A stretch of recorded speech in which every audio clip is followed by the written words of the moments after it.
Hi, നമസ്കാരം സുഹൃത്തുക്കളെ. Welcome to the billion voice. അറിവും വിവരങ്ങളും നിറഞ്ഞ മറ്റൊരു എപ്പിസോഡിലേക്ക് എല്ലാവർക്കും ഹൃദയം നിറഞ്ഞ സ്വാഗതം. ലോകത്തിലെ ഏറ്റവും കൂടുതൽ ആളുകൾ കാണുന്ന കായികമേള ഏതാണെന്നറിയാമോ? ഒളിമ്പിക്സിനേക്കാൾ കൂടുതൽ ആളുകൾ കാത്തിരിക്കുന്ന ഒരു ടൂർണമെന്റ്. അതെ, ഫിഫ വേൾഡ് കപ്പ്. ലോകത്തിലെ അറിയപ്പെടാത്ത കഥകളും അത്ഭുതകരമായ സത്യങ്ങളും കൗതുകം നിറഞ്ഞ വിവരങ്ങളും നിങ്ങളിലേക്ക് എത്തിക്കുന്ന ദ ബില്യൺ വോയ്സിൽ ഇന്ന് നമ്മൾ സംസാരിക്കാൻ പോകുന്നത് 1930 ആദ്യ ഫിഫ വേൾഡ് കപ്പ് നടന്നത്. ആതിഥേയ രാജ്യമായിരുന്നു ഉറുഗ്വേ.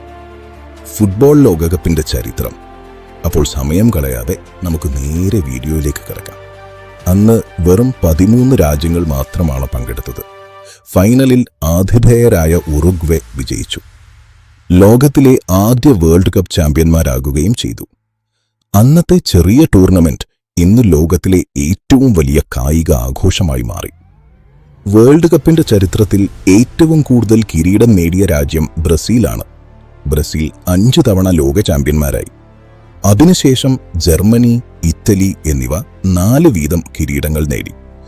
ലോക ഫുട്ബോളിനെ മാറ്റിമറിച്ച താരങ്ങളുടെ പേരുകൾ വേൾഡ് കപ്പിനൊപ്പം എന്നും ഓർമ്മിക്കപ്പെടും. പെലെ, മറഡോണ, മെസ്സി, റൊണാൾഡോ ഇവരുടെ മാന്ത്രിക പ്രകടനങ്ങൾ ലോകം ഒരിക്കലും മറക്കില്ല.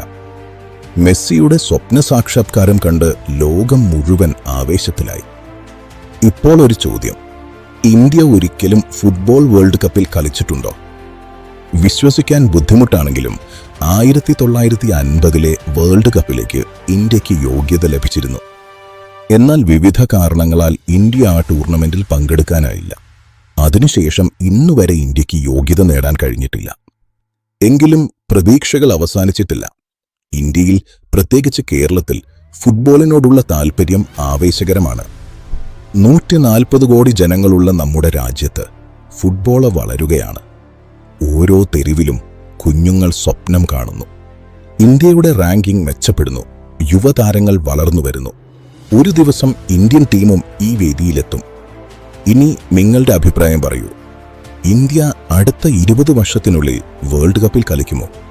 കമന്റിൽ എഴുതൂ. ഇത്തരം കൂടുതൽ ചരിത്രങ്ങളും അത്ഭുത കഥകളും അറിയാൻ ചാനൽ സബ്സ്ക്രൈബ് ചെയ്യൂ. നന്ദി.